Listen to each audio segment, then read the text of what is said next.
Il s'appelle Joris et on vous demande de faire un tonnerre d'applaudissements.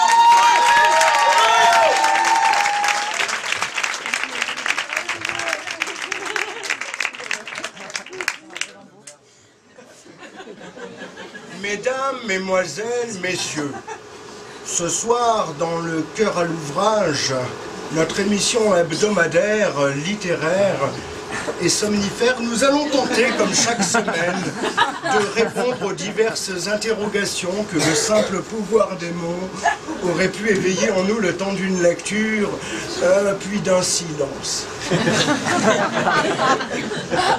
Silence, rencontre, échange avec personnalité du paysage littéraire. C'est dans cette ambiance feutrée, chaleureuse, mais néanmoins dynamique, que nous allons commenter une œuvre et un parcours avec un enthousiasme non contenu. Notre invité ce soir s'est rapidement imposé comme le favori de notre rédaction, plus connu sous l'abréviation GD, j'ai nommé le grand, le démentiel, Gwenaël du Tronçeuil. Alors Gwenaël du Tronçeuil, bonsoir.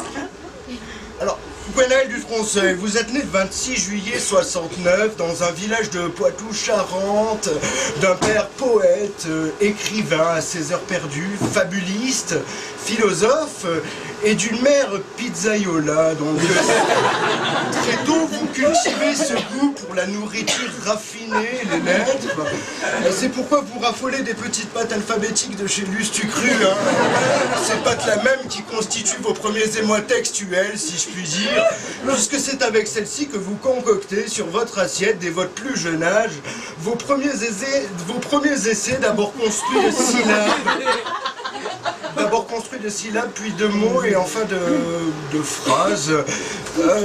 Ensuite, de revirement de situation. Vous passez subitement au spaghetti pur et dur, non alphabétique, lorsqu'il vous ouvre les portes d'un univers plus abstrait, plus épuré, plus incertain, tout ça. La consécration, Gwenaël du Tronçeuil, vous nous avez transporté avec...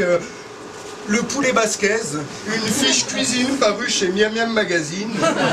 Vous nous avez étonnés avec vos fameuses profiteroles au chocolat pour pas moins de 4 personnes, je rappelle un petit spectateur. Et puis là, vous revenez avec la tarte aux courgettes, hein. Un écrit touchant où vous parlez tantôt de tarte, tantôt de courgettes. Une question me vient tout à coup, Gwenaël du Tronçeuil. Pourquoi ?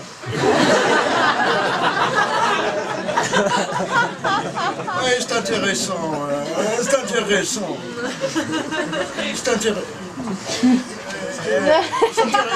Alors à cette manière bonhomme, nostalgique d'évoquer vos souvenirs, on remarque chez vous toute la reconnaissance que vous avez à l'égard de vos géniteurs, vos parents, qui, je le rappelle, des spectateurs sont morts l'année dernière, alors c'est rigolo. C'est rigolo parce que dans votre dernière œuvre, La tarte aux courgettes, quand vous écrivez « hachez les échalotes et faites-les revenir dans une poêle non graissée avec des lardons », est-ce que vous n'exprimez pas par ce verbe « revenir » le désir latent de faire revenir par la même occasion vos défunts proches? Et d'ailleurs, dans un troisième paragraphe, vous dites « remplacer les lardons et les échalotes par l'huile d'olive et les courgettes ». Alors là encore, c'est intéressant. Par le verbe, vous évoquez inconsciemment un besoin que quelqu'un soit remplacé. Hein.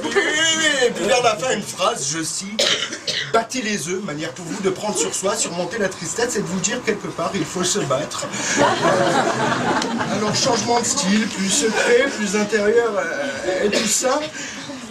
Une question me vient tout à coup, Gwenaël du Tronçeuil. Pourquoi? Ouais, c'est intéressant.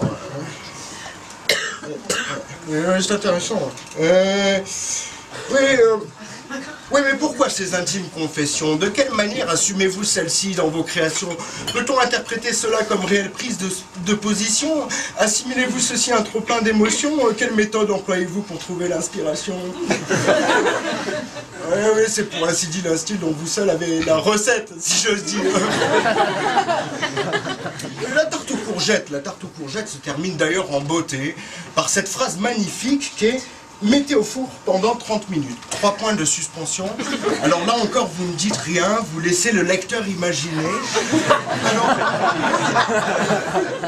ce goût du phrasé, de la suggestion, de la matière quasi impalpable des choses, tout ce qui propage ou intègre une puissance onirique, un univers qui est autant à toi qu'à moi, qu'à nous, langage que d'aucuns qualifieraient d'universel, donc vous efforcez de laisser transparaître dans votre fiche cuisine avec une fougue juvénile presque puérile, mais qui atteint quand même parfois une certaine forme de maturité qui, dans sa continuité, explose dans son retenu et crée une osmose entre le lecteur et votre profonde sincérité culinaire. Gwenaël du Trinceil, une question me vient tout à coup. Alors la question, je vous la pose. Comment? C'est intéressant. C'est intéressant. On me fait signe à l'instant, oui c'est intéressant, que l'émission touche à sa fin.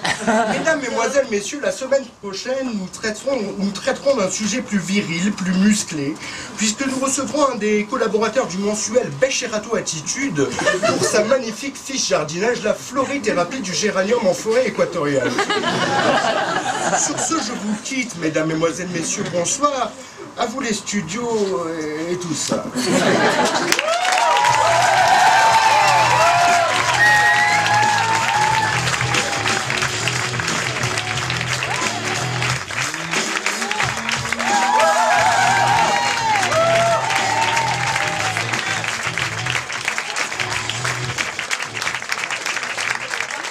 C'était Joris, c'était son premier passage